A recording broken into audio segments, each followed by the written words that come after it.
Hello, everyone, and welcome to episode 304 of the Juicebox Podcast. Today's show is supersized, and because it is supersized, we will also give it a super sponsor.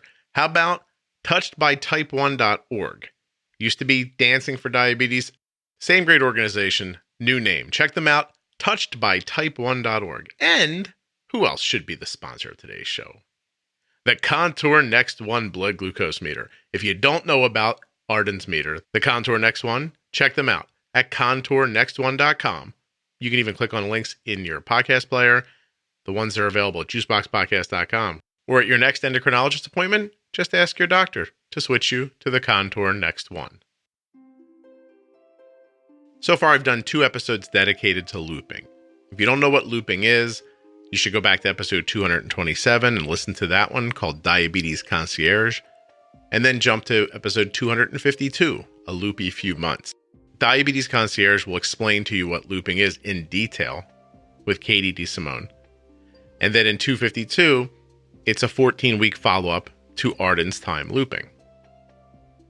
Today's episode is me trying in vain to figure out looping by having a conversation with a mom who is also looping.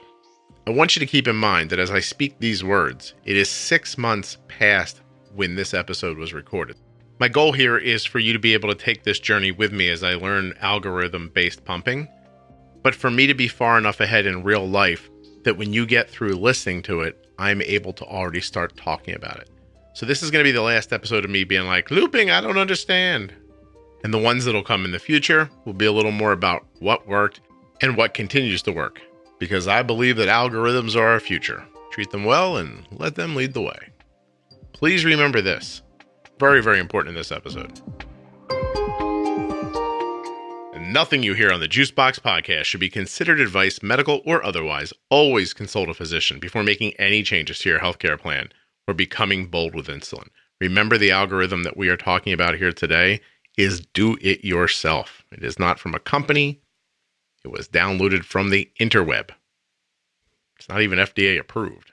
If this all sounds confusing to you, seriously, go back to episode 227, then listen to 252, then come back to this one.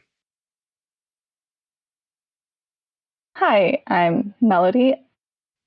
I don't know what to say. Melody, would you like me to introduce you? Sure. Okay. That's a lot of pressure. Saying who you are? Yeah. Then the rest of this should go great. It's still really early.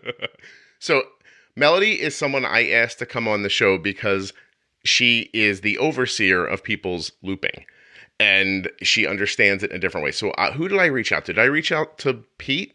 Yeah. Okay. And Pete works at?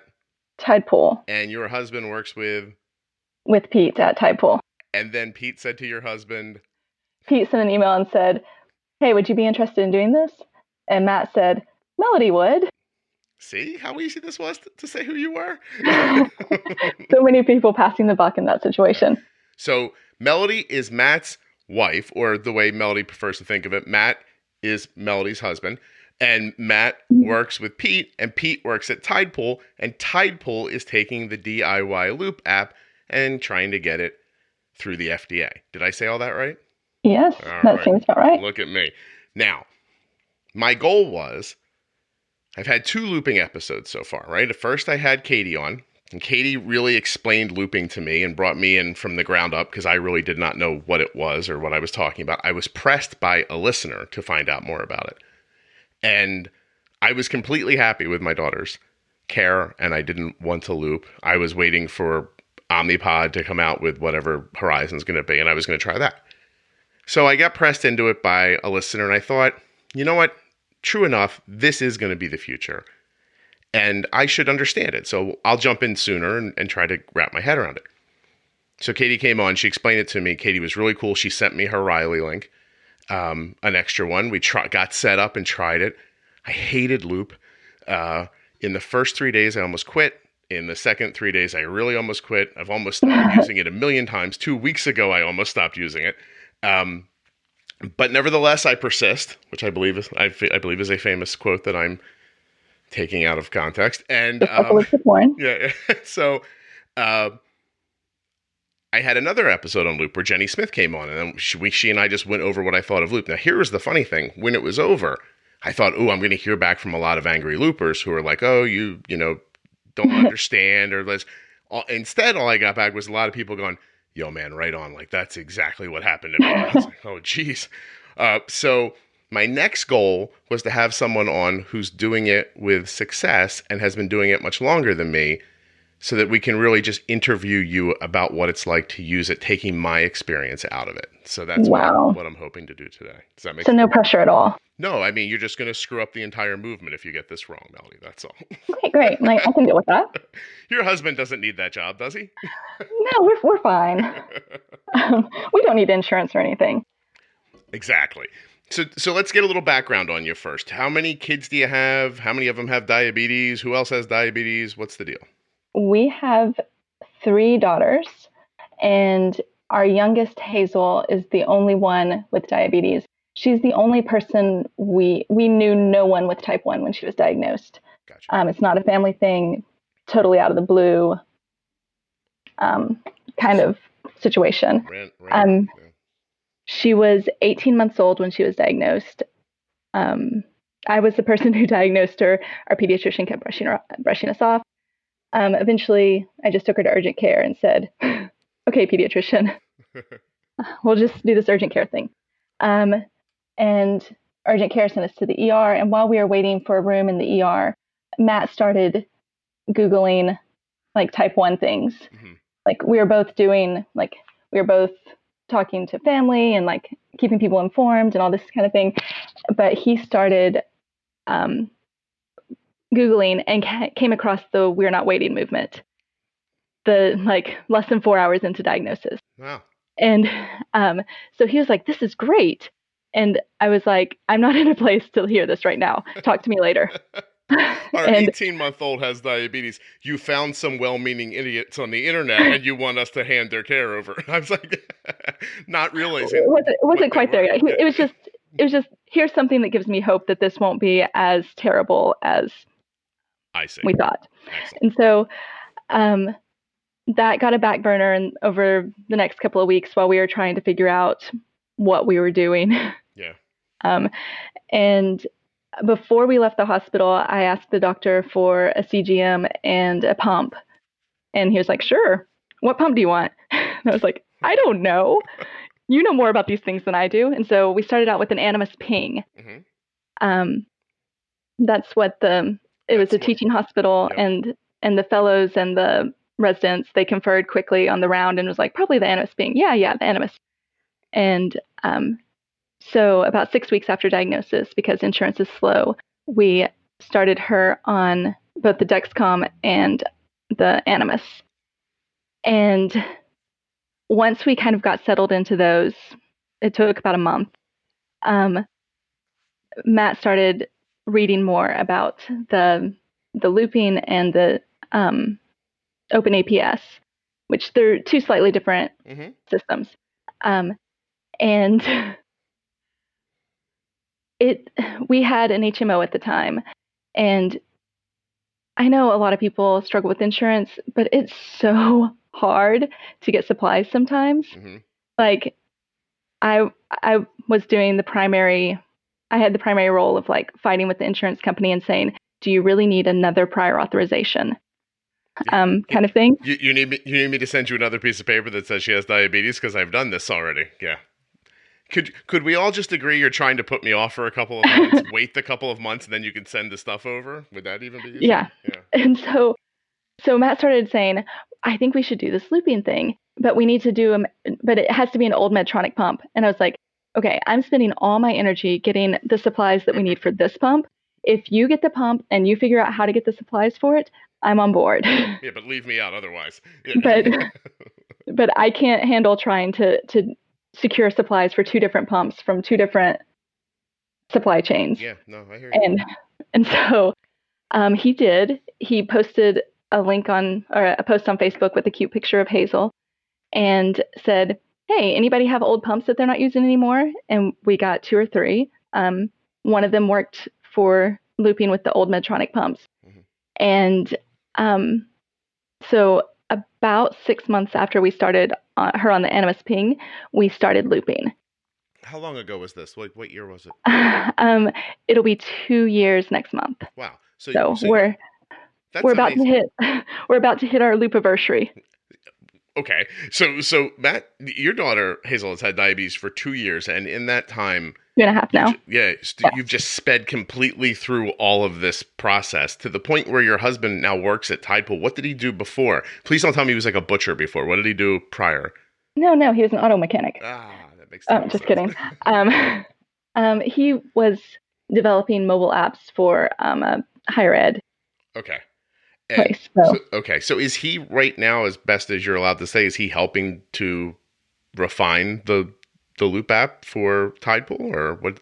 He's a product designer, so he's not doing any of the technical stuff. He's doing the make it look pretty and be usable stuff. I gotcha. All right. Well, that's important. That's more. It's not more important than how well it works, but it's incredibly important, because if it's not intuitive, then people will be put off very quickly and then maybe never come back to it. So that's exactly. We have way too many conversations about, so does this make sense to the user? Does this? So, Melody, are you good at answering those questions honestly, or is the DIY loop from Tide Pool just going to be exactly the way you want it when it comes? Well, Matt is not the only product designer, so he's one of a team. They have wives too. I'm thinking right now there are 4 ladies who have children with type 1 diabetes who are going to be. No, I'm just joking. But and some of them have husbands. Vice versa. Of course, I'm a sexist. I didn't understand. I was trying to get through the conversation quickly, but I appreciate that. No. Okay. But go ahead. And the cool thing about Tide Pool is almost everyone who's working on this project either has type 1 themselves, or is the parent or married to someone with type 1. Yeah. So it's very much close to everyone working on the project. Really personal connection, yeah. Okay, so all right, let's dig in. So let's assume, I'm going to make some assumptions here, that Matt set the loop up originally. Like, you weren't digging around in the code? He did. That's our division of labor. He did all of the build and technical support, and I'm the one who generally does setting changes and such. So let's go back in time to when you strapped it on the first time. What was do you remember your initial experiences and what the first roadblocks were and how you got over them? Oh, I remember we started out in open loop, which means that, excuse me, we weren't letting the system make any basal change decisions. Right. It was running just her scheduled basal, and we were bolusing through the phone though. And we ran it for a day without it connected to her. I don't remember how we got the CGM data, but we ran it for a day watching what it would do just with the pump tubing hanging off the end of the couch. That's interesting. So were you genuinely afraid at that point to just hook it to your kid and be like, oh, I hope this works? I don't think we were afraid. I think we were cautious because she had just turned 2, right, and she was 25 pounds, and this is a DIY thing. Right. And so I think being cautious is warranted. Oh, 100%. Listen, you got a used insulin pump off the internet and downloaded some code from some nice people, and I think it would have been reasonable if you would have hooked it to a pig first, but I get what you're saying. If we would have had a pig, then maybe. And our older daughters were not willing to be guinea pigs. Not even for money? Although one of them probably would have done it for Lego sets. But we didn't go there. Well, that's really, first of all, that's smart. So you basically just watched how this thing administered insulin just to make sure it worked.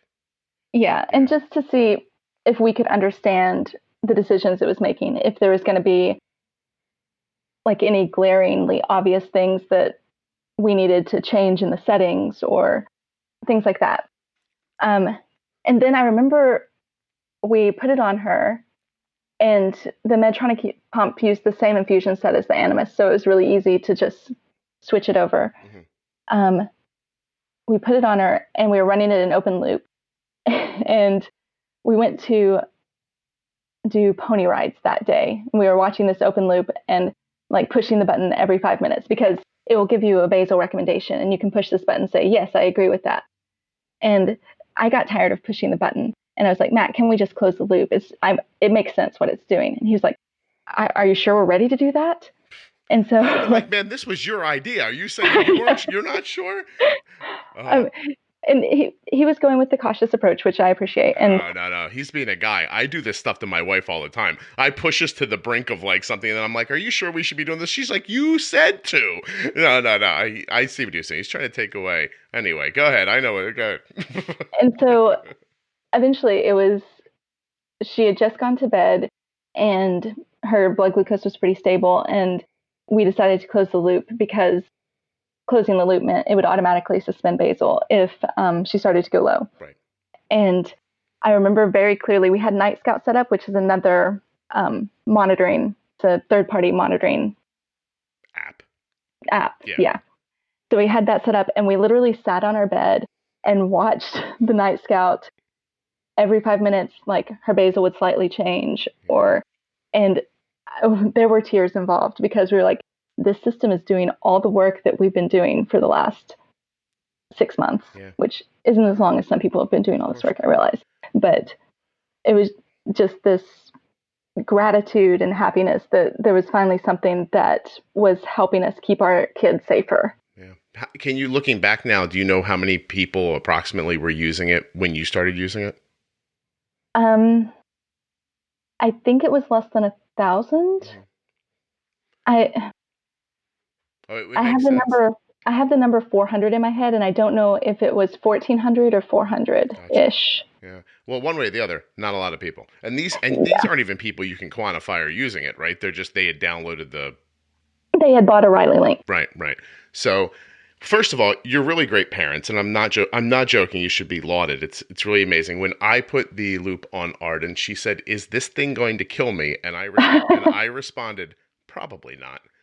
So, and then she looked at me like, "Are you serious?" And I'm like, "It'll be fine." And then we walked away from each other. So, and the risks are not inherently in the loop system. The risks are in diabetes. Right. Oh, yeah. If something's going to kill them, it's going to be diabetes. Right. Because the loop doesn't go, "Oh, I'm going to give you 10 more units of insulin." You can make your settings so that stuff like that can't happen. And right. And I was mostly joking with her. There was part of me that was like, I mean, I don't know, maybe, but it doesn't seem like. I was like, there's a lot of people using it. They haven't died. Let's give it a try. Which I think is the pioneering spirit, if you ask me. But she laughed, and we went along our way.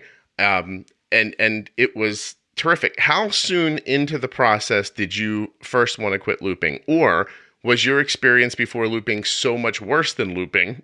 Not that looping's bad. I'm just trying to set up an idea in your head. Because let me give you my thought. We were doing incredibly well without looping. My daughter's A1C, 5.2 to 6.2 for 5 years, no appreciable lows, no highs. Anything over 140 was a little unheard of in our house. And eating whatever she wanted. And then I go to looping, and I'm going to be honest with you, it's still not that good. The loop still can't do what I was doing prior. Now, it does do things that I couldn't do. Here's one of them. You alluded to it a second ago. It can do things while I'm sleeping, and I can't. So last night, perfect example, didn't feel well when I was going to sleep. I was like, little tickle in my throat, going to really need some sleep tonight, right? I don't want to get sick. Arden's blood sugar was a little low. This is around 11 o'clock. She's up studying really late. We bumped her blood sugar back up. I closed my eyes, never thought of it, and she woke up this morning. She was 106. Beautiful. That is what the loop does that I can't do. It can make decisions in the wee hours of the morning without dropping dead. I can't do that. We call it our robot nanny. Yeah. It's fantastic. So every time I hit a roadblock about loop, I just think I can figure this out. And I'm doing something, and I hope people don't think of it as hard-headed. It really is about me and how I learn, and about the podcast too, because I want to be able to explain loop to people in the future and these algorithms in general. I do not go to other people to ask about the loop. I let people help me set it up. And since then, I do not ask anyone's help. I look at what that thing does, and I try to imagine how to get the result I want. And I'll give you an example. Right now, I'm doing what I consider to be an extended bolus with loop, right? So if Arden's meal is 70 carbs, I'll tell it, I don't know, 30 carbs at a 2-hour absorption rate, and then 30 carbs at a 3-hour absorption rate, and 10 carbs at a 4-hour absorption rate, right? And that way I trick it into leaving the basal on. Right. I'm so thrilled with myself when I figured that out. You have no idea.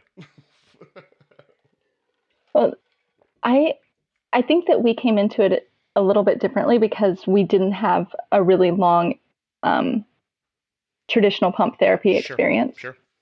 And so instead of learning all the tricks on a regular pump, we were learning them in loop. Yeah. And so I think that changed our experience. I don't think I ever thought about quitting.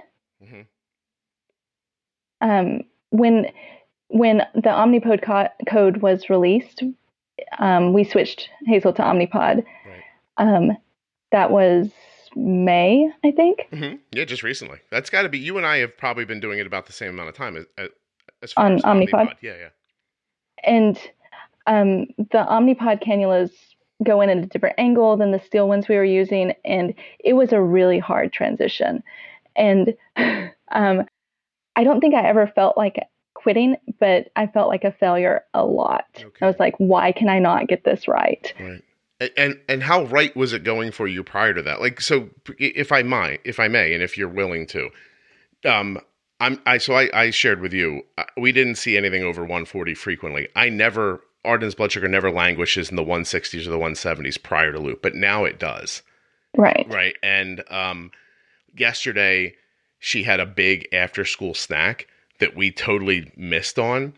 And it might have taken us 4 hours to get her blood sugar to break and come down. Wow. Right. So, and I'm talking about going outside, like opening the loop up, injecting insulin, like doing all of this stuff. And when it finally broke, that's why she was a little low before bed, because we had to put so much in to make it go away. Those things did not happen to me before loop. But so what do you, well, first of all, I guess the question is your child, is she eating like a normal, not like reasonably carbed meals? Like it's not a low carb existence. That's her favorite meal is spaghetti and meatballs. Not low carb. Okay. No. And then, and what's your goal for her blood sugar range? My goal is for it not to affect how she feels. Okay. So what number do you attach to that idea? The range I have set is in between 70 and 140. Okay. Because she's 4 now, and she commonly doesn't let us pre-bolus. Okay. Because she's 4 and impatient. We do see spikes when she first starts to eat regularly, depending on what it is and how we, like, for example, one day we went to the playground and I had packed a lunch for us, thinking that she would play for a while and then we would eat, and I would just bolus her a few minutes before we were going to eat. Yeah. But she had other ideas. We got to the playground and she pulled out a container of grapes and said, "I'm ready for this now." And it was grapes. And you're like, "Look over there. Is that Elvis? Sweetie Elvis Presley?" Peppa Pig would be a little bit more. Do you think that would get her more than the Elvis thing? Probably. Yeah. Well, I mean, Elvis is supposed to be dead. You don't think she'd find that shocking? Yeah, I don't. Yeah. You don't think so? I don't think she knows who Elvis is. So what is that? So what happens then, right? She's thrown you off your schedule. Here's the grapes. Mommy, I want these grapes. You're a nice person. You're going to give her the grapes. What do you do? Do you bolus more than the carbs for the grapes, or how do you control a spike then? Sometimes I do what they call a super bolus, where you give it, like, I knew that the grapes were 15 grams of carbs and I might enter like 18. Okay. And know that if she needed a little bit more, I had a whole bag of food, because I never go anywhere without a whole bag of food. And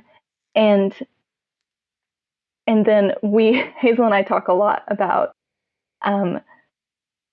insulin and glucose being the tortoise and the hare in like the old fable.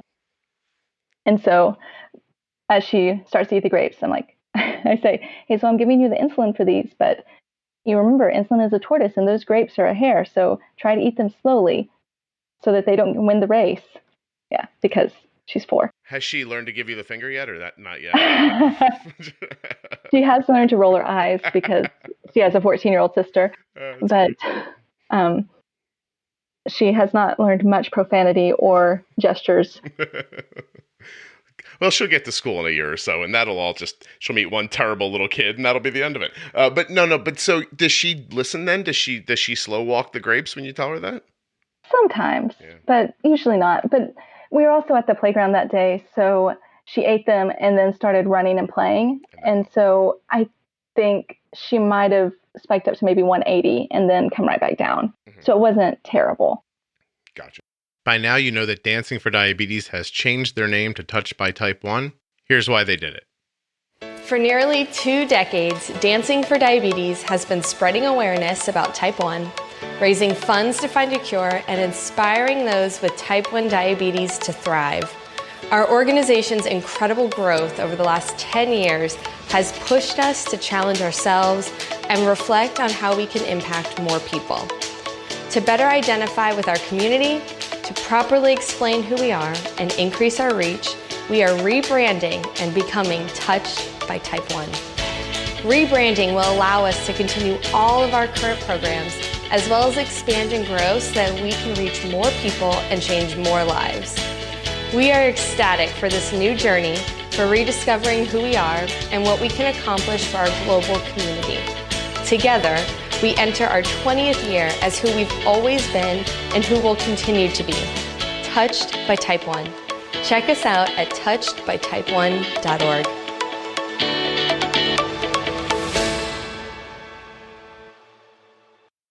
Check out touchedbytype1.org now. Type it into your browser. Use the links at juiceboxpodcast.com or look right there in your podcast player. There's show notes.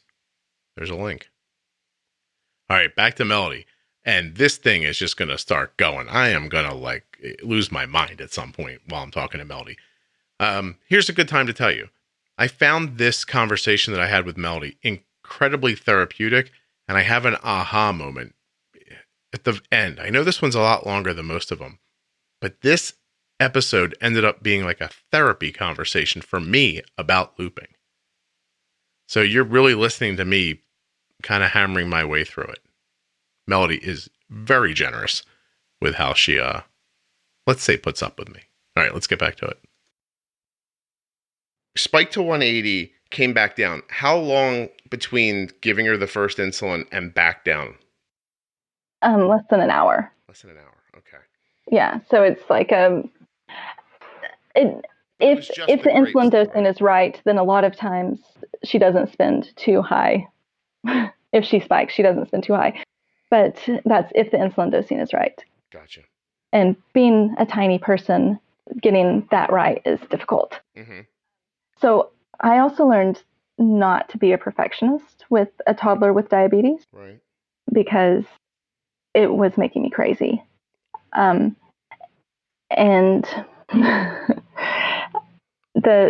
we have fairly flat lines at night. Mm-hmm. Because she's not eating, she's not running around. Growth hormones always mess that up.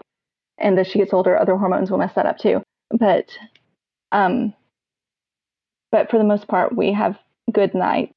And then in the day, she's in range around 60 to 80% of the time, most days. Okay.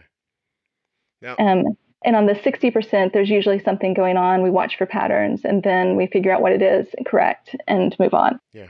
No, well, first of all, I agree with you. I am not, despite, I guess, the podcast that I do, I am not a person who gets upset if a blood sugar is not in a flat line and it's 85. I don't feel that way, and I don't try for that.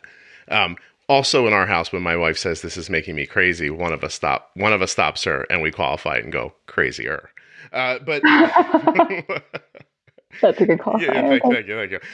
But interestingly, I also think you're obviously, she's 4, right? 4 years old, yeah. Right? So, and it's great that you see it too, because I do also see people online who have prepubescent kids who are like, look at these lines, they go on for days. And I'm like, yeah, there's no real hormones. Like, like they have variables, but they don't even know yet that the variables that are going to hit them when their kids get older, or the ones that adults have to put up with. Right? You know what I mean? Like you don't realize your kid's pretty much an amoeba still.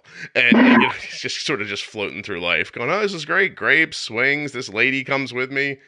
Like that, that's sort of the deal, right? And I don't mind that. Like if Arden's lunch today would have popped the 140 and come back, I wouldn't have thought anything of it. But here's what happened with Arden's lunch today. And it's a bit of a blend of yesterday and today. So yesterday, with a very similar lunch, we had a little spike that happened, and it kind of leveled off around 150, and it came back. So later I was like, oh my God, Loop, we know what we're doing. Great. Yay. Then I unpack her lunch bag later. The half a sandwich I sent with her, she didn't touch. So 30 of the carbs of her meal she didn't eat, and it still missed. So now I'm thinking, oh God, what if she would have eaten that sandwich, right? Yeah. Now, so today, when we text about her lunch, she's like, hey, it's lunchtime. I'm going to pre-bolus now. I'm like, cool. Are you hungry? And she goes, not really. And I was like, okay. So then we did a slightly smaller bolus. So instead, I think we did something like, ended up being about 8.5 units, which I think it was like 30 carbs at 2 hours and 30 carbs at 3 hours, something like that, right? And her blood sugar was 106. Wow. Oh, starting out. No, starting out at 106. We put in this insulin. Probably 15 or 20 minutes later, she's eating lunch. And for the next half an hour, 45 minutes, her blood sugar is just bopping along, like 103, 95. And I was like, we're winners. And then suddenly it just went 128 diagonal up, and there's a bend in the Dexcom line. Anybody who listens to this podcast knows what that bend looks like. This is me. I type right into the text message, it's trying to run. And like, so that's our code, right? Like it's trying to run. She says, what should I do? And I'm like, open the loop and bolus 3.5 units. And then I was like, did you eat everything? She goes, yeah, I ended up being much hungrier than I thought I was. I ate the whole thing. I was like, that's great. So the 3.5 probably still wasn't enough, but I was just like, open the loop, bolus 3.5 units. That's my new code for smack it in the face. And so she's 128 diagonal up after almost an hour of the insulin being in. And I am just like, I see it now. And I'm like, I now know what to do. If I can bolus enough insulin to crush the number and keep it and bring it back, now I'm learning how to stare at that, like not stare at the graph, but I know when the graph tells me to turn the loop back on. Right? So that I can catch a low later, because I'm putting way too much insulin in this moment. And then if I put the loop back on, it'll cut it all away. That is something I've taught myself through all this. Now, keep in mind, please, while your daughter's the delightful small child buying around with some grapes, Arden had half of a peanut butter and jelly sandwich, like those little Oreo flats that you can spread the cream on yourself, a small grab bag of potato chips, a large bag of grapes. Ask me how many grapes. I have no idea, because I would never count a grape, and a yogurt. So... Wait, you don't meticulously count every grape that goes into your teenage daughter's lunch? I have never counted food in my life. That's why this podcast mainly exists, because I didn't want to count carbs. I was like, I have to figure out how to do this without counting carbs, because I'm not going to do that and end up killing her. So what would have happened prior to Loop is that I would have made this kind of crazy bigger bolus that I also would have included a large temp basal increase along with. And then that way, when I could tell on the line where we were and take away the temp basal increase if it was necessary, leave it on if it wasn't. I sort of create these two different blankets of insulin with the bolus and the basal. Where a loop makes me want to curse and spit and burn something to the ground is that I get this bolus right, it's perfect, and the loop goes, hey, you know what we should do here? Let's shut off the basal insulin. It's all the information you're feeding into the system. And so Loop says too much. Loop only has the information you give it. And so Loop said she's had enough insulin for this, for the amount of carbs. So we're going to shut off the insulin because we don't want her to go low. But Loop doesn't actually think, because it's a machine. It's an algorithm. Of course. And there is no machine learning involved in this. Just clarifying that. Yep. I make sure to bring that up every time, like, because people think this thing's going to see it 3 times and fix it. It's not Skynet. So yeah, go ahead, please. So yeah, you know that she needed more insulin. You saw from her graph that she needed more insulin. What I generally do when I see that the insulin that I gave Hazel for a meal is not enough, I'll go back and retroactively add carbs to the meal. Yes. And then it will give more insulin and then add basil. And so when you do that, it gives more insulin, but in the form of basil. A lot of times if you enter more carbs into a previous meal, then it'll recommend a bolus too. Yes. Now here's where, and please, I always want to be careful whenever I'm talking about loop, because I genuinely mean what I'm about to say. It's amazing. Any person who put any effort into getting it to this point in the world is amazing. I am not disparaging it in any way whatsoever. But here's where it sucks, because I hear what you're saying, because like, it's like, oh, pending insulin, but like, you got to go into a screen to see that. It's not like it pops up and it goes, yo man, bolus. It's not like that, right? You have to go figure it out. And if you add carbs, like if you add carbs retroactively even, then it will pop up recommended bolus. See, it doesn't do that for me. Like and it must be because, and as I'm sitting here talking about it with you, some of Arden's meals are incredibly carb heavy.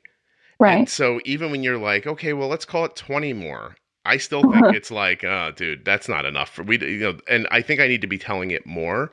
But what do I want to say here about that? I'm lost a little bit, because this is what loop does to me. It makes me lose my thoughts. I want to be able to tell it more, and I do. And a lot of times I'll bolus pending insulin, because that's a trick that Jenny Smith taught me. She's like, if it's saying pending insulin, she's like, just bolus it. And I was like, okay, because it can always steal it away with basil later. That I love. Right. But it's the heavier carb stuff. What I wanted to say was that everything I do for a meal that's not particularly carb heavy, like the night before, Arden had a big, like, sort of just house salad that I made for her. And she ate, I think, a cheeseburger with it and maybe a couple of other things. She's very interesting the way she has an interesting collection of food when she eats usually. And I have a 14-year-old. and you know what I'm saying? Like, you know what I should have with this burger? A salad. I'm like, yeah, absolutely. Here you go. And maybe some Cheez-Its. Why not? And no lie, the loop handled that meal perfectly. Now, I think had it gotten more carby, then that's when it just, I don't know, like the basil can't get ahead of it enough. It tries. And I've tried, I know that people warn against like not having your max basil up too high because you don't want the loop to be making too many decisions with basil. I'm telling you that away from food right now, we have the loop working. It's not like my settings are way off. It is a bit of a pain because as soon as she becomes premenstrual, then the settings aren't right. And then you have to go in and kind of bump sensitivity. I know people who use overrides for periods and pre-periods. I have the override set up, and I have to tell you, I can't make positive overrides help me. I can make negative overrides help me, but not positive. Huh. I don't know why. I'm still figuring it all out. It's like I'm in a snowstorm without glasses on. I look around and I'm like, so much swirling whiteness. I don't know which way to walk. So many Dexcom dots. Well, yeah, like what's happening? So can we pick through the settings a little bit? I would love your opinion because I don't know. So when variables kick up, and let's just say that insulin needs are more, do I need to move the basal, the max basal, the basal rate, and the insulin sensitivity? Do they all need to become more powerful? It depends on why. Like if you're saying she's great without food, then your basal's good. Okay. Then if she's eating and steady for an hour and then going up, she needs more insulin for that meal. Yes. Obviously. Right. But what setting is that? Is that the carb ratio? That can't possibly be right though, because Arden's carb ratio is like 6 carbs to a unit. If I make her carb ratio any higher, she's gonna like that doesn't make any sense to me. Because depending on what the food is, like there's Hazel and I go to Starbucks once a week, and we have breakfast there. And there's this sandwich that she loves. Mm-hmm. And it's taken me about the amount of time that we've been going to Starbucks, like 2 years, to figure out how to dose this sandwich. And on the menu or on the nutritional information, it says it's 28 grams of carbs in this bacon, cheese, egg sandwich thing. I've learned that I have to almost double that. Probably because of the bacon and the cheese. And because it's processed. Yeah. Like, the more processed a food is, the more insulin it takes. I don't understand why. There may be like some food chemist or something who can help me figure that out.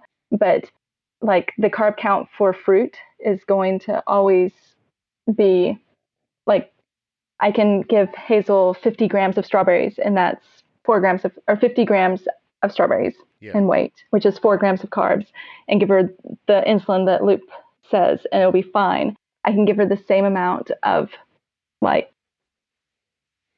something that's been processed. Like I'm assuming something, and she needs more insulin than the carb count says. I'm assuming you probably have imagined this too, but that your body just can't break it down as well when it's been processed as it can when it's just an organic sort of singular food that heads in there. And so it stays in her stomach. That makes sense. Yeah, probably stays in her stomach longer, takes longer to break down, gives off its carbs slower over a longer period of time, plus the fat and from the bacon and the protein all spread it out. But that's cool. So you figured it out. But do you say it's a 28 gram, and you did say 28 grams. If a 28 gram sandwich and you've doubled it to 56, I paused in there for you to be impressed with my math. But you double it to 56. But that can't be all of it, right? You don't just put 56 in and let her eat. Do you spread it out somehow? Did you change? I put it over 4 hours generally, like in the I push the hamburger icon. Okay. And I commonly it'll recommend. So Hazel's on diluted insulin too, which is another fun factor. Mm-hmm. So the way I think of units, when I say that I give her 5 units for this, it's not. It would. 4 of her units is 1 regular unit. So right. So if you gave her 5 real units of that insulin, she would just fall over and like kick and drop that. Yeah, I got you. So how long have you been doing? Obviously you've been doing that the whole time, but have you considered like, is there a moment when you'll be able to get away from it, or is there a weight you're waiting for or something? I hate diluting the insulin. We do it ourselves, and it's a tedious process that if you get wrong, it has major consequences. Mm-hmm. And so I would love to stop, but we just get better control with the diluted insulin because you can give smaller doses, basically. Right. Well, good for you. I think whatever works is the right thing. And it's the standard of care in our clinic. Like, all small children start out on diluted insulin. And I don't know why it's not everywhere, but it's not. No. Yeah, I don't meet many people at all who use it, honestly. And I talk to a lot of people. And so it's not something that commonly comes up. Actually, I'm going to say to Arden right now to close the loop. Let's see how long it takes her to see that. Wow. Okay. So, all right. So how do you think about it? Like, I'm going to break down some of these settings and tell me how your brain thinks about them. Okay. Let's start with, I think insulin sensitivity. I'll start with, where do you see, what does that setting say to you? Let's see what happens when I type in the phrase contour next one.com into my browser. Well, I don't think it should be any surprise I'm on the webpage for the Contour Next One blood glucose meter, the same exact blood glucose meter who's sponsoring this episode. Are you surprised? You probably shouldn't be. Top of the page, yellow button, get a free Contour Next One meter. I click on it. It does explain that not everybody's eligible, but it's pretty easy to find out who is. Email address, your name, birth date, phone number, address, city, state. I mean, it's pretty much that. Do you have diabetes? What type of diabetes do you have? It's that kind of bazinga. You know what I mean? And then you click finish. Boom. Come on. You don't want to go find out if you can get a free Contour Next One blood glucose meter? You don't want to know if you can have the blood glucose meter that Arden is using, that I have been telling you about for a while now, that Arden's been using for quite some time. That is, in fact, the most accurate blood glucose meter I have ever used with my daughter. Ever. Not only that, the thing is, it's handy. You know what I mean? Not too big, not too small. Got that little light on it there. You click. At night, you can see where you're shooting. And of course, second try test strips. So if you hit it once, don't get it right, you can go back into that blood drop one more time without wasting a test strip. All these are great reasons for you to go to contournextone.com. Honestly, it's even a better reason for you to click on my link in the show notes or juiceboxpodcast.com, because that way they'll know you came from the podcast. Check it out. I think insulin sensitivity, I'll start with. Where do you see, what does that setting say to you? That's the Goff score. Because like Goff scores are, the lower it is, the better it is, or stronger. So I always think of it in terms of Goff, which is strange. So the lower the number is, the more powerful it is. Right. With the ISF. And so ISF, if you're seeing a lot of roller coastering, when there's like your Dexcom line looks like, I'm doing the hand motion, but you can't see that. It looks like sharp waves or peaks, and then you probably need to change your ISF. The ISF is tricky because if it's too strong, like too low of a number, you can get if it's too strong of a number, you generally get the ups and downs. If it's too weak of a number, then Loop has a hard time bringing it back down. But a lot of people compensate for a weak ISF with something else, with like higher basals. So sometimes people make their ISFs too weak, but they jack their basal up, which is not really the correct way for the algorithm to be doing what it's trying to do. What's the telltale of that? Do you see the basals open and close a lot when you have that wrong?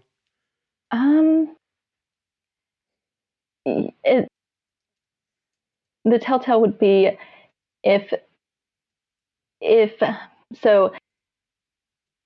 you have a 2-week ISF, I'm going to get this wrong and people are going to yell at me. Oh, no one's going to yell at you. And plus they can't find you. They don't know where you live. You're fine. Don't worry. You told them where my husband works. Oh, please. They figured that out. By the way, in the time you've been talking, I've now written close loop or you will die. Hey, close the loop. And I finally got an okay. So we're all good now. Oh, I love waiting for teens to text back. It's my favorite thing. In fairness, she's in class, but and she got back to me within a couple of minutes. It's just so I'm looking at Night Scout off to the side while you and I are talking, right? And I saw the flatten out, I saw the drop, and then I saw the arrow stay the same, but the number change, and that's when I was like, "Ooh, close the loop," because it's gonna start falling. Yeah. And then she jumped like 10 points in 5 minutes. I was like, hey, just let's close the loop now. And only because she's not in danger. I just don't want her to have to drink a juice. I'm trying to keep her from getting low later. So anyway, all right. So, and don't say anything you're not comfortable with. I'm really looking for like what do you do when you see those scenarios? So when I see the quick up and down, I haven't changed the ISF in a while, but making the ISF a bigger number makes it less roller coastery.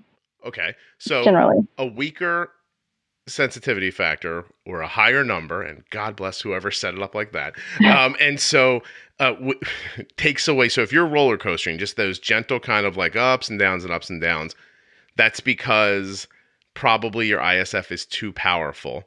And, right. and so it's pushing you down, and then the basal's cutting back, and then it's popping back up, and then it sees higher, and then it pushes back down again. Okay. See, that's really valuable. I appreciate that. And what about max basal? So where do you see it set? Like Arden's basal insulin is really interesting on Loop. So she's like 2.6 during waking hours, 2.6 units an hour during waking hours. For perspective, even though it doesn't matter to anybody, she's 15. She weighs about 130 pounds. She's like 5'7". Overnight, she's 1.1 or 1.2. But so her basals vary that much overnight to being awake. But her sensitivity factor overnight isn't that much different or weaker than it is during the day. And I don't know it off the top of my head. It's a few points off. Yeah. And when she sleeps in and everything kicks in for like waking hours, that's when I have a lot of luck with an override. I do a minus 30% override, and that keeps her stable. So my assumption is that her nighttime ISF is about 30% lower than her daytime. But that also doesn't, Right. but it's more than 50% lower during the night for basal than it is during the day. So even that 30% doesn't work out. Just somehow I've randomly lucked into it. I've literally lucked into an override that lets her sleep in. That's the first thing in the morning is one of the hardest times for me because Hazel doesn't go to school yet, and she doesn't always wake up at the same time. Yeah. And so,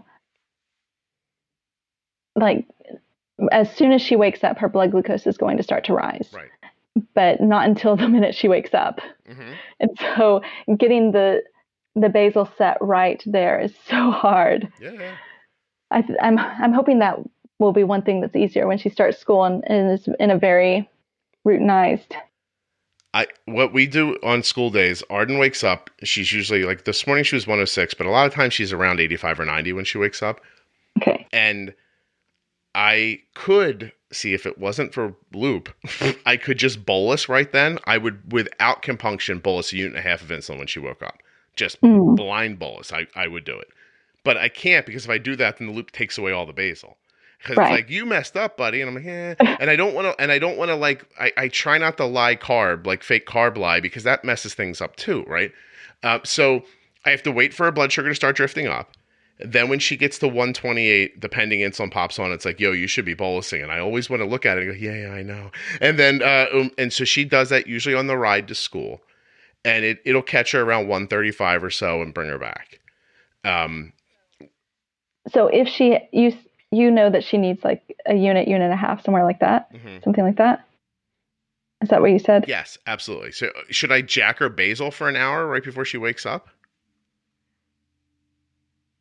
Probably. Yeah, right. Except Melody's like, I'm not killing your kid. You make your own decisions. I'm not giving clinical advice here. Melody, listen, at the beginning of the podcast, in a very deep voice, I will remind everybody that you and I are not giving anybody medical advice. I mean, honestly, they're hearing us talk. There's no way they would take advice from us anyway. So, I mean, you were outsmarted by a kid with grapes earlier in this conversation. I'm outsmarted by kids regularly. That's excellent. So I think about that, but then I get to the idea of, well, then Saturday will come, and then that's going to be way too much. And what if I don't wake up that early to stop it? And I'll tell you, I said this with Jenny the other day on one of the episodes, and I'll say it with you. Pump companies, or if you know, Tide Pool's listening or whoever, you have to give people weekday and weekend control. Different. Yeah. Don't make me remember to get up at 6 a.m. to stop something that works Monday through Friday.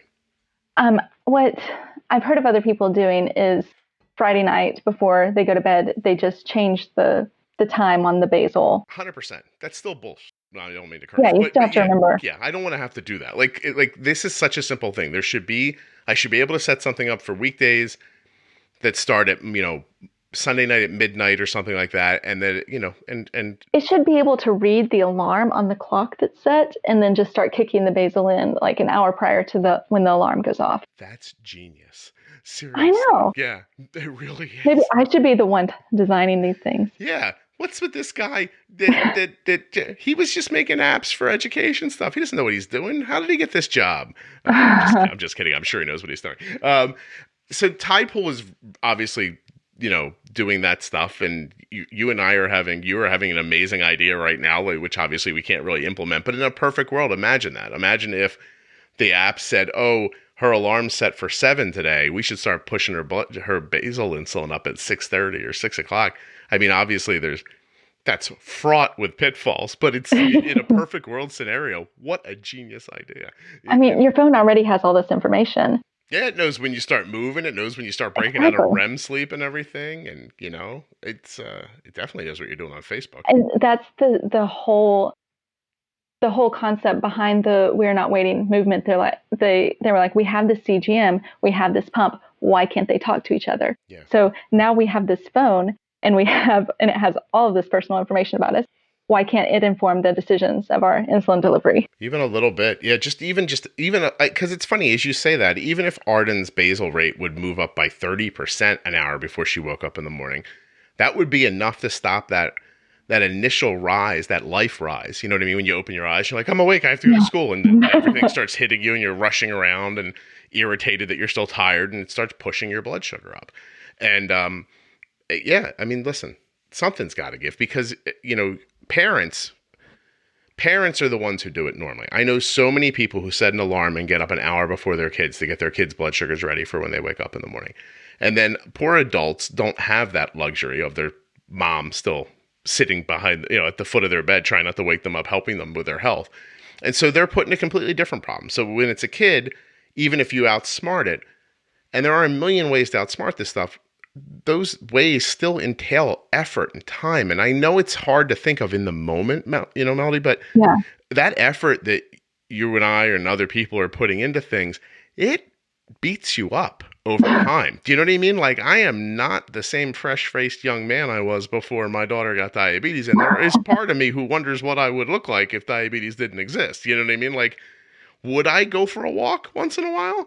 Like, do you know what I mean? Like, would I have that kind of energy? And like, what would life be without that stress and that extra stuff to do? And what don't you get accomplished in your life because you're thinking about it? And, and how can these things help you with that? Listen, I like to, I complain while I'm talking. That's part of my charm. But I love Loop, and I think it's stunning. I can't wait for Tidepool to get their thing through the FDA. I can't wait for, Horizon to come out from Omnipod. I can't wait to see it all. I'm super excited. And so when we were looking at Loop for Hazel 2 years ago, there were no other systems on the market. I think the 630G was available for adults at that time, maybe, but there was nothing. I talked to the Medtronic people in detail, and they're like, there is no way we're going to put a 2-year-old on our pump at this point. It is not approved. Yeah. It's, so like, it's right. It's going to happen for adults. There's another system that's not approved. But it's exciting that there's like Tandem and Omnipod, and there's so many more that are coming out, and Loop works well for us. Different things work for different people, and different things make more sense in different lifestyles and such. Right. Oh, absolutely. Yeah. You gotta find what works for you. You can't just, Arden uses a Pedra. Nobody uses a Pedra. It as an insulin, it works so perfectly for her. And so I didn't get to that. We used Novolog. Just, doctor gave us Novolog. I was like, yeah, sure, whatever. This is insulin. And then one day someone's like, the problems you're describing, have you ever considered trying a Pedra? And I was like, I don't even know what you're talking about. And, and I tried it. And I was like, oh, this is way better for her. So, and I know people have tried it and it hasn't worked for them. Yeah. But to answer your question of like 10 minutes ago, go ahead. We have our max basal set at 3 times what her normal highest basal is. Okay. And so what is her highest basal? Remember, she's on U25 right. diluted insulin. Her highest basal, I think, is 0.8, which would be 0.2 if not diluted strength, right? And her highest basal, the periods where she has the highest basal is right when she goes to sleep and right when she wakes up. Okay. So if you have it because it's diluted, you have it at 0.8. So your max is, I think it's right around 3. 3. Okay. When we first started Omnipod, we upped her basals considerably because it's like, this isn't working. Mm-hmm. She needs more insulin with this system. And then I think part of it was the craziness of our summer. Mm-hmm. And so her max basal at one point, her the highest basal setting she had at one point, I think, was 1, and that's when we moved it up to 3, and I just haven't lowered it again. Gotcha. And by not lowering it hasn't had bad effects on anything. So actually, your max basal rate is significantly higher than 3 times higher than her normal basal rate. Like half a unit. Okay. So Gotcha. Well, yeah, but at 0.2, a half seems like a lot to me at 0.2. Yeah. Well, but it's diluted half unit. Which is really more like hardly anything. Yeah, like 1.5 or something. I don't know. Gotcha. Math is hard. You're not kidding. Please. That's another reason why I have this podcast, because I don't like the math, and why the loop makes me upset, because it all seems like math. It is, and I do really love math. Diabetes has made me have a slightly different relationship with math than I did before. Like, I remember shortly after she was diagnosed, I wanted to write a letter to my high school math teacher and say, remember when we all asked you when we would need this in life? Now I use it to keep my kid alive. Yeah. So I guess thanks. Appreciate it. Really glad you understood everything and you taught it to us so well. The way I do it before Loop, the way I would handle all this had no math in it whatsoever. It was all just vibe and feel, and it works so well. I mentioned it when I talked to Jenny about Loop, but Arden said to me earnestly, she's like, I don't understand why we're using this Loop. You and I are so much better at this than it is. And I was like, no, I know, but we need to figure it out. Ironically, her A1C is not changing. Even though she's seeing higher blood sugars, we're not seeing, but that's because we're like purposefully like smushing them.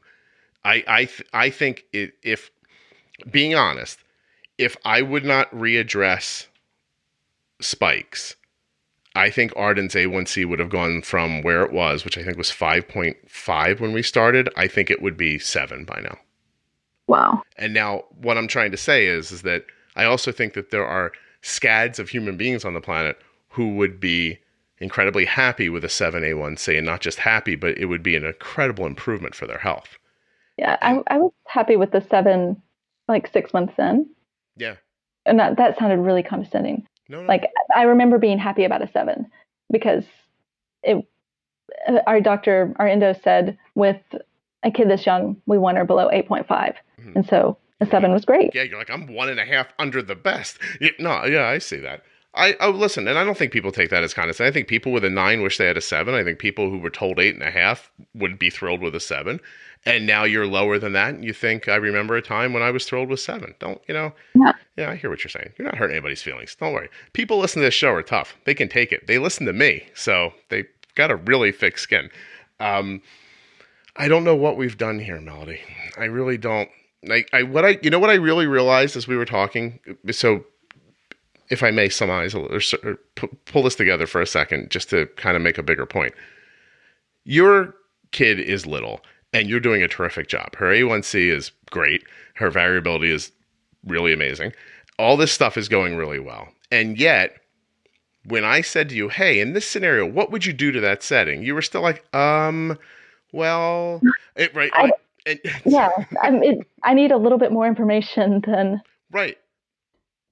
What I do is I look at patterns. If she goes low once at a certain time, then it could be because I dosed a meal wrong, or because she was wearing her sparkly shoes and she thinks that her sparkly shoes mean that she needs to run more, or any other variable. But if she goes low in the same place 2 or 3 times, then I'm changing a setting. Mm-hmm.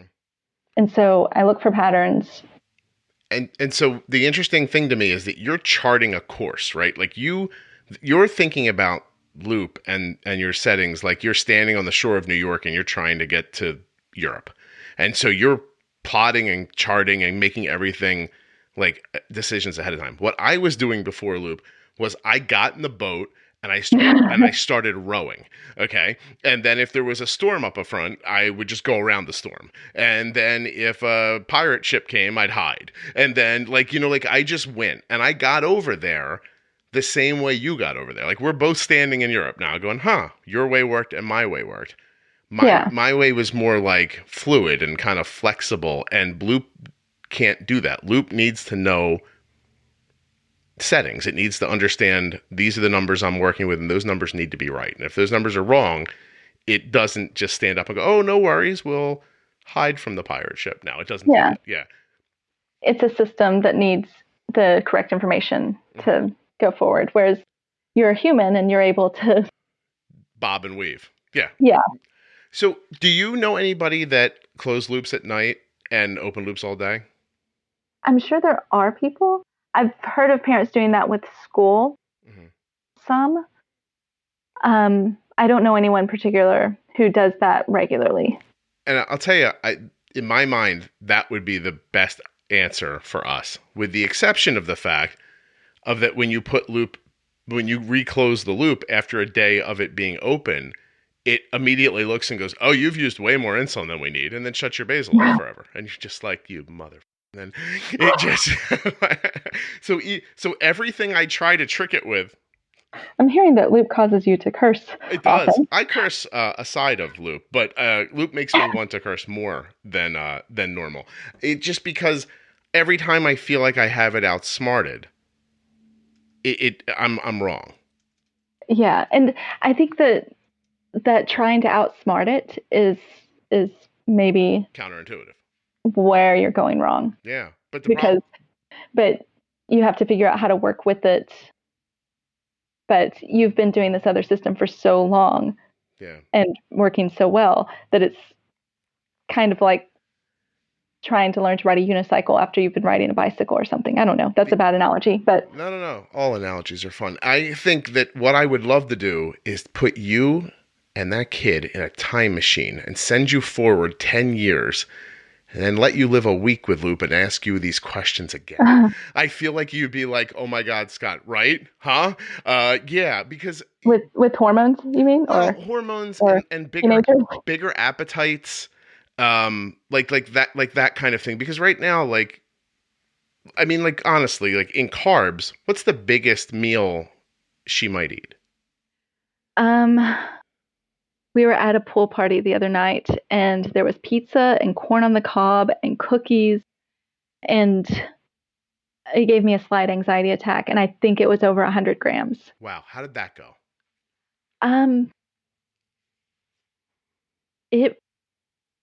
So she ended up having a second cookie because I wasn't familiar with the kind of pizza it was. Yeah, and so I ended up giving too much up front, and then she went low and ate a second cookie, and then eventually stabilized and was okay through the night. But it was rough. Yeah. Can I add context? What number is low in your mind? Well, we needed to drive home, and I don't like to put her in the car if she's below 70. Because I don't like to drive and try to throw candy back at a 4-year-old. Open your mouth. Stop moving.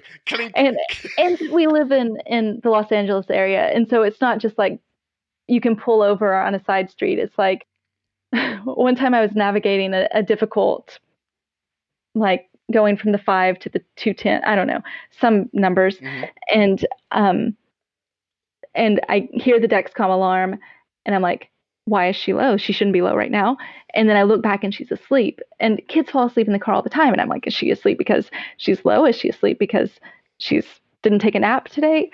And then I'm like trying to navigate this highway transition and yelling at her, trying to make sure she will wake up. Wake up! By the way, anyone who's listening who is not imagining Melody whipping candy at her daughter's face, trying to hit her open mouth, is not allowed to listen anymore. Just shut it off. You're not allowed to listen anymore. Because you have to be picturing that right now. She's just got these little gummy bears, and she's lobbing. What is it? Dum Dums is my candy of choice for the car because I can hold the stick and hand it back and mostly reach her. Because the lollipop makes it longer. Exactly. Oh my God. Now you all have to be considering this. Also, if none of you have ever driven in Los Angeles, don't. It's a terrible thing. It's awful. Yeah. But, oh, wow. You have painted a picture that I will live with for the rest of my life, Melody. Thank you so much. It's you trying to negotiate 5 lanes of traffic. And get candy. And trying to hit a 4-year-old in the face with a lollipop. That's great. Anyway, so she got low at the picnic, and then Yeah. How high did she end up at that picnic ever? Well, it was time to go, and she was in the 60s, and so I didn't want to get in the car again. She had a ton of insulin on board because of all the corn on the cob and the pizza. Right. And the pizza was thicker crust than we usually eat, and so I think it was hitting slower. Yeah. And so with another cookie, I got her up above 70, and we got home, and I don't remember. I think she probably went high later in the night, but I went back and entered the gram. Like, I didn't enter the cookie initially because I didn't want if she went up high enough, I didn't want Luke pushing her back down while we were in the car. Right. And so I went back, entered the cookie, and got it all leveled out eventually. But this was a birthday party? It was just a pool party, an end of summer pool party. Did you have fun? Was it a good time? It was great. There was no party that was just like, we should have stayed home. We could have splashed water on the kids. It would have been so much. Like, oh, look, guys, end of the year. Yay. All right, go back in your room. Birthday parties are the hardest, especially when there's a pool involved and pizza. There's always pizza. There's always sweet things. And it's always things that are unfamiliar to me. And so, like, there's so many things. Like, we go to Blaze all the time because there's one right beside our house. And I know how to dose that pizza. Blaze is a pizza place? Because when you said California and Blaze, I just thought that's where you guys go to smoke weed. Is that not right? No? Well, that is legal here, okay. But no. Blaze is a pizza place. It's like super thin crust, and so it's really easy to do. Yeah. And but we haven't had enough experience with all the foods of the world for me to know how to dose everything. Yeah. And even with Loop, it's a learning experience. Of course. No, listen, it's all a learning. I'm not going to lie to you. I get some meals so incredibly right with Loop that I'm just like, if she would just eat this all the time, I'd be golden. You know, and I'll tell you what messes me up more than anything right now. It's the bolusing process in Loop. So, you know, I told you earlier, we did like 30 carbs, 2 hours. So she does 30 carbs, 2 hours, then doesn't deliver anything. Right. And then bangs back in, says 30 carbs, 3 hours. And then it gives the suggestion for the entirety of 30 carbs, 2 hours, and 30 carbs, 3 hours. The problem is right in that moment, I want to be able to say to her, how much is it suggesting to you? But we don't have that kind of time, and we're texting everything. Prior to that, I would say, hey, I think we're going to use this much insulin. Then I would know what goes in. And so I don't know how much is in her, because like today as an example, she would have said to me, it wants like 8.5 units. And I would have said, that's not nearly enough. Right. Like we should use more, but I can't see that. And because of the way the process works. Can you see it on Night Scout when she enters it? Like when the bolus goes through? Yes, but there's a lag. Right. And then by the time it pops up, you're like, all right, well, I here's what I do. That might not, to the people listening, you might not believe this. I'm an incredibly optimistic person. I seriously am. I believe and I trust and I really am a hopeful person. And so when I do it, and I think, well, these carbs are right, and this thing says it, I'm going to let it go and see what happens. And then when 45 minutes later, her blood sugar is like 96, I'm like, you know what? See, I'm being rewarded here for being optimistic and hopeful. And then her blood sugar shoots up and I'm like, oh, why don't I trust that stupid thing? and so that's sort of my roller coaster ride for my own personal thing. But I really am, when it's working so well for all these hours in a row and it gets a meal great, when the next meal comes up, you want to be able to say, all right, let me see what it does here. But I still have that unreasonable expectation in the back of my mind that it's going to fight with basal. And it just doesn't. Like you said, the minute it thinks it's got the right amount of insulin for a meal, it takes the basal completely away. And every time I look, I think if it would just leave that basal, then this would be okay. I've tried temp basals from Night Scout, but... temp targets or temp overrides? Let me pull it out so I say the right thing. It says event type temp basal start. And then I try to pick a duration, right, that I want it to go on for, say 30 minutes, and I want to jack it way up. And I jack it way up, and I do that because I think, well, if I only do it for 30 minutes and I double her basal. She's only getting like these 30 minutes, blah, blah, blah. And I do all that. And then at some point, it seems like sometimes the loop just decides, you know what? No, we shouldn't be doing that. And it just shuts it off. And I'm like, wait, what? Why can I override it if you can override me? This feels like being married. Like, I feel like I'm an adult. I should get to make a decision. But then there's this other thing in my life that's allowed to tell me, no, you're stupid. You're wrong. And it's over. And then I don't get to say anything in return. So it won't let me outsmart it. And so opening the loop is the only thing that comes close. But then, like I said, when you reclose the loop, a lot of the times you get high after that. So there's no winning. I have to stop. I have to stop using this thing. Go ahead. Yeah. Or it takes a lot of experimentation to figure out. Okay. So good question. How long do I have to be at this before I feel better about this? How long did it take you to feel good about regular pump therapy? Oh, like 6 years. That was about 6 years. No, probably less than that. I think so. So I'm obviously a bit of a different breed in this scenario, right? So I can describe to you that when Arden was first on a pump, like Arden got a pump first. Her A1C was like 8.5, and I was like, oh, we're gonna get an insulin pump. Everything's gonna be great. So right, yeah. So her blood sugar went from like her A1Cs went from like 8.5 to like 7.9. I was like, well, that was not the decrease I was thinking. But it's a decrease. Yeah, so good, whatever. And how old was she when she got a pump? Just curious. 4.5. Okay. Right, and so then we get a CGM a couple years later. Excuse me while I get a drink. We get a CGM a couple of years later. And I like go from like languishing in the high 7s to like all of a sudden like, lower 7s. And I was like, oh, look at us, 7.2, like really fancy. And at that time, the ideas that I've been blogging about started to kind of coalesce for me. I was like, oh my God, all these things are like in line. Like there was a moment where I was like, I have a system. You know what I mean? Like, so I started putting the system into practice a little more. I started paying more attention to it. And that was it. Once I put those ideas, the ones I talk about on the podcast, into play, 7.2, 6.8, 6.7, 6.5, 6.4, boom, just kept falling. Like I couldn't stop her A1C from going down without lows. Like I was just like, oh my God, I figured it out. And so I just sort of started turning up the power on my ideas until I got her A1C to where I wanted it to be. I was like, okay, these steps at this power equal a 5.5. Just it. That's it. I know what to do. And I went on to describe it to people on the podcast, and then it started working for them. Yeah. And then I'm going to tell you, like, no lie, I started talking to a family last Saturday, so not just this past couple days. So it's been about 8 or 9 days, and their teenage son's graph was a disaster. And at this point now, it's amazing. It's really stunning. It just from talking to them. She helped me with something, so I helped her with this, right? So we traded. It was like the barter system in the Old West. She got me water from her well, and I brought over my cows for milk. And so we traded, and I fixed her kid's blood sugar in 8 days. Wow, it's amazing. You should see it. It's stunning. And so I know that thing so well that.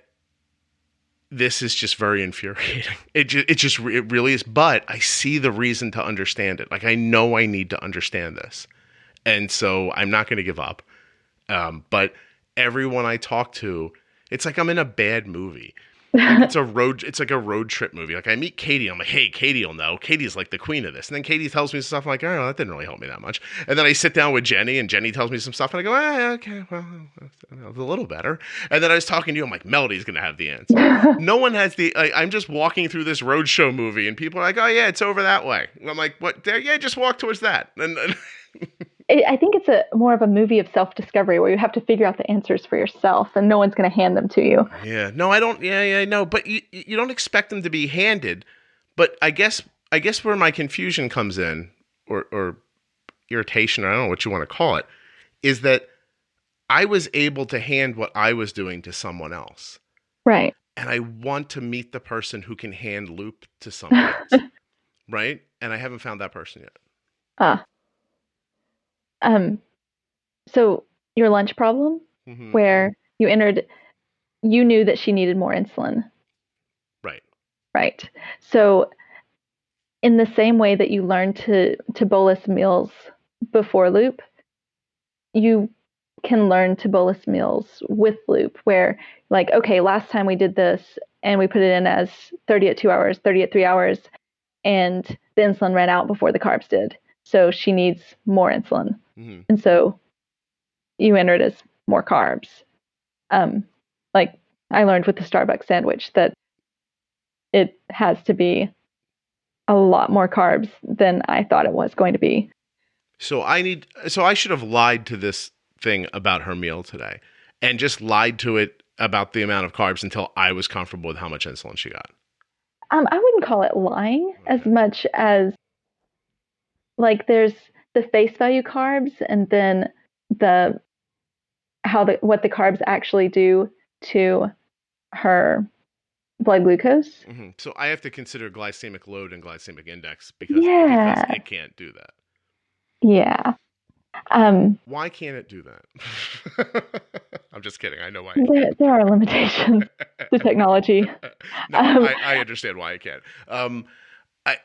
So I guess here's, you know what, maybe now that as you say it like that, and I am trying to be a little introspective, I think the problem is that the idea of loop infers the idea of less effort, which I know it doesn't really, but it does and it doesn't. You're sleeping at night. Right. So yeah, like how is it? Right. You know what it's like? It's like if 12 hours of the day I had a really great spouse who loved me and we had this great relationship. And then in the other 12 hours of the day, then when the sun came up. Yeah. Like she was just running around having sex for money. And I was like, no, that doesn't make sense because in my 12 hours with her, I think that's it. Like, I think it lulls me into a sense of comfort overnight that doesn't exist during the day. And then I have trouble switching gears and going from I don't have to pay much attention to diabetes to I do have to pay more attention to diabetes. You should be a therapist.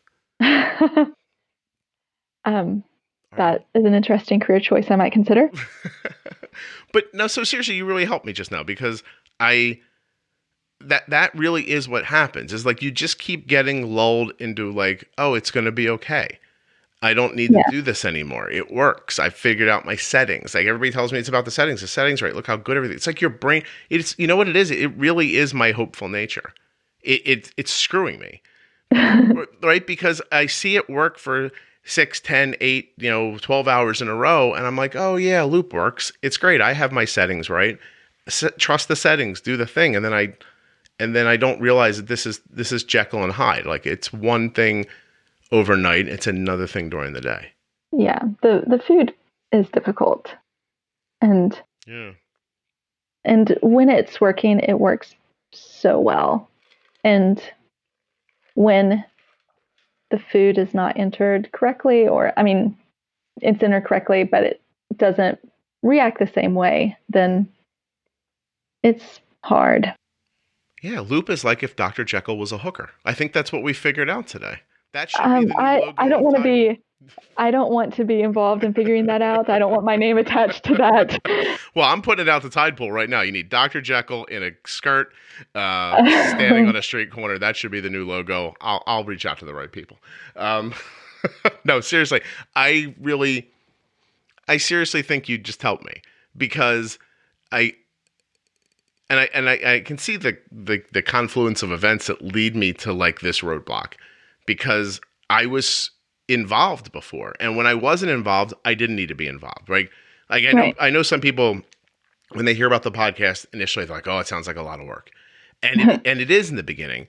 But the real like cool truth of it is that after a little while, it stops being any effort whatsoever. Yeah. Like it just works. I think that's the same with loop. It's just another system you have to learn. Mm-hmm. And it sounds like the language you use about it, like you're tricking it, you're outsmarting it. It sounds like you're fighting with loop. Oh, I am. And yes. And it's you. I need new rules. No, I need new rules. Like when I sit here and I think about the stuff I tell people on the podcast, like, you'd rather be high than low. Don't accept blood sugars. Blah, blah. Like I say these things that like t-shirt slogans at this point, right? But they work. Like if you keep these things in your mind, it works, and you can kind of overpower diabetes for the most part. I think that I need to step back from what I'm doing from Loop and look at my troubled moments and figure out, if I were to do this in this moment, this would stop this, and then give it a slogan that makes me remember in that moment. I know that really is crazy, but I think that's what I need. I need to stop at lunchtime and say, okay, this is like a high carb scenario. We're going to decide that this meal's on the other side of the glycemic index. It's on the higher side, and we're just going to put, a tax on it and add more, Yeah. Melody, how does it feel to save a life? Because you've just done it. Oh, You're gonna put this on your resume? Once saved a man. Yeah.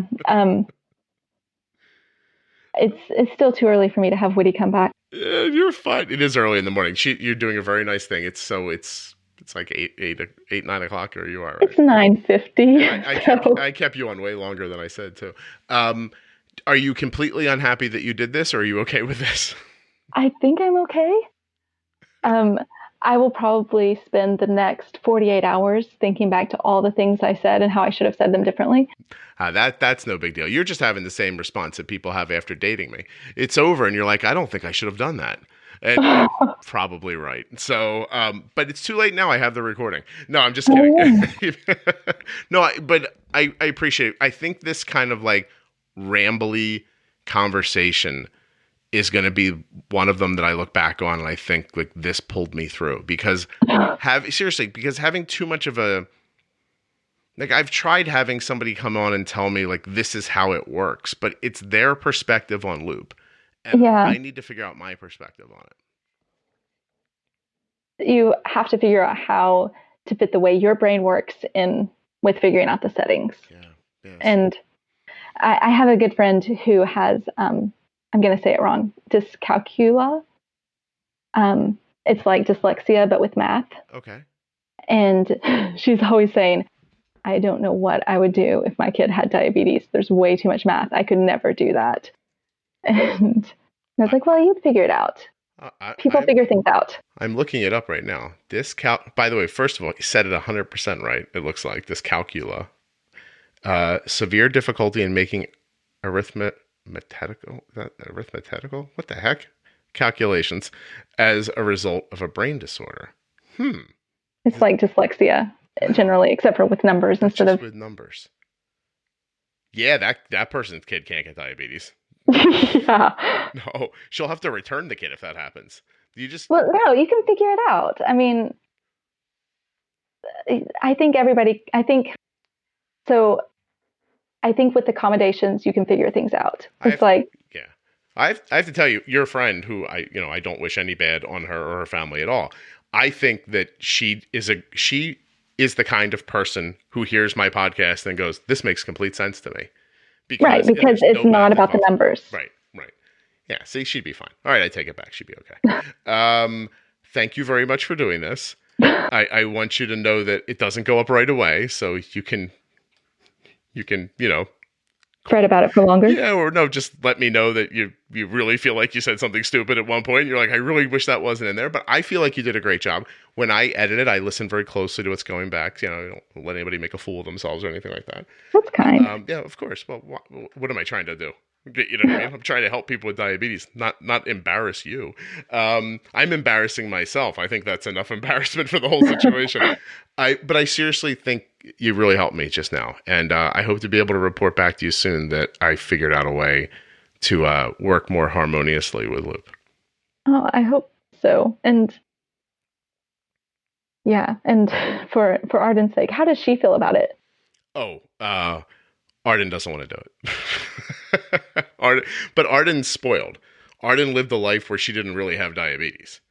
And you were just doing everything off camera. Yeah, we do it together, but it's Okay. such a small part of our day. So it really is, I do believe true that most of the people who hear the podcast but don't follow along with trying it themselves probably really don't believe me.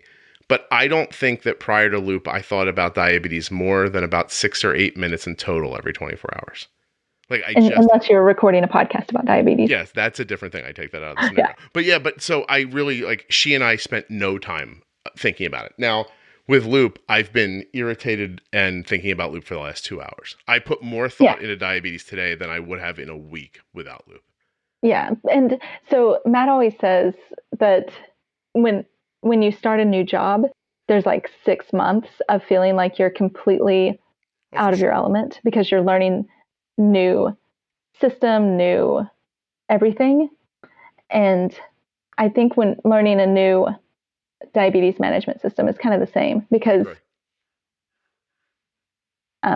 it makes you feel like all the things you already knew are not working in the situation.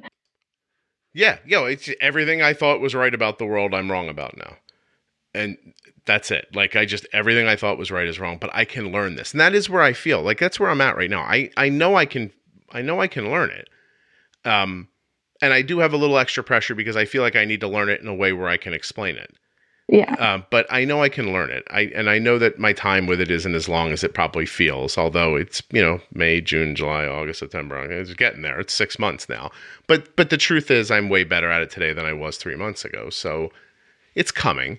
It just is really, it's frustrating to feel like it's fighting with you. Yeah. You know what I mean? Yeah, there are many moments where I'm not going to curse, but I do. And I'm like, what are you doing, Lou? And then I look and say, oh, I didn't enter those carbs correctly. Right. Or, oh, I forgot to include the sugar in that carb count. Gotcha. I'm still very bad at when you tell it, hey, this is 20 carbs. And then later it doesn't agree. Yeah. I still don't completely have that. I can't wrap that around whatever it is I need to wrap it around so I can understand it. If I tell it 20 and it says no 17, does that mean that at some point it had to cut away more insulin because it didn't hit 20 carbs or you know what I mean? Or what about when I tell it 20 and it says no, it was 30? I don't know. I don't know why. It seems simple, yet when I look at it, I can't make sense of it. Yeah.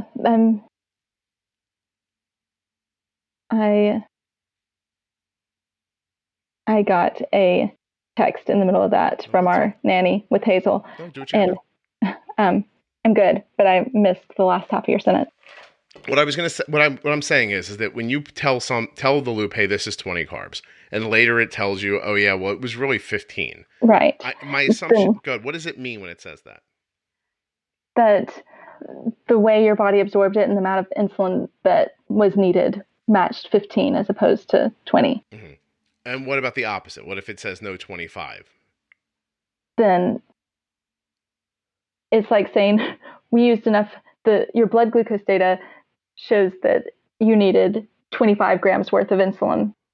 But you said 20.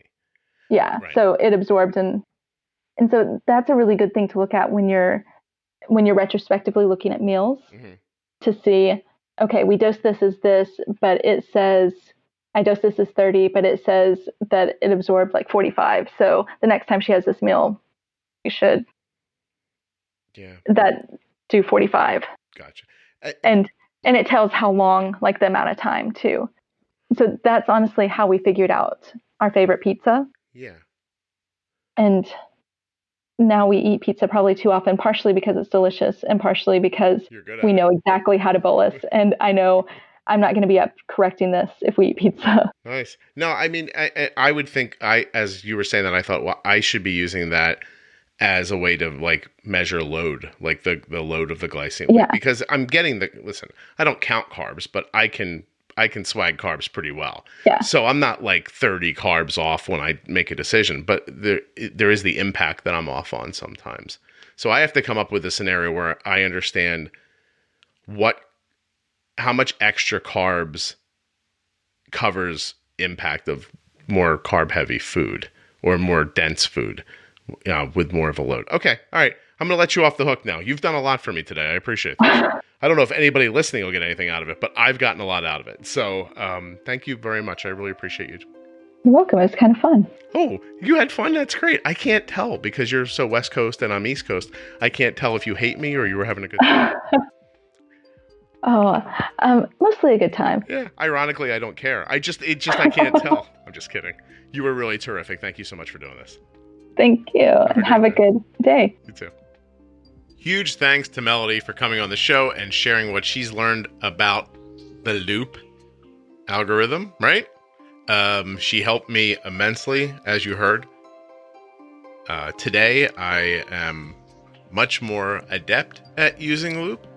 And it is very important to say that when this conversation was recorded, there was a different version of loop available. It has been updated since then.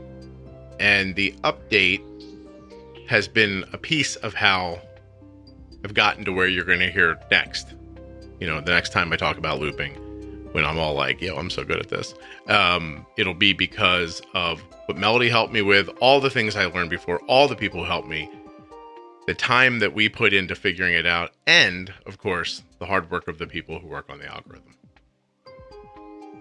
I want to thank very much the Contour Next One blood glucose meter. Please go to contournext1.com, click on the links in the show notes, click on the links at juiceboxpodcast.com, and go get yourself a Contour Next One blood glucose meter. The thing just flat out rocks. And of course, touchedbytype1.org. Check them out today. Take a minute. Touchedbytype1.org. Go look at what they're doing. I don't usually give heads up about future episodes, but later this week, another After Dark episode is coming up. It's lovely. It is just really amazing. I am stunned by the open and honest nature of some of the people who come on this podcast. So there'll be another After Dark episode coming up this week, and it's about trauma and addiction. You really should not miss it.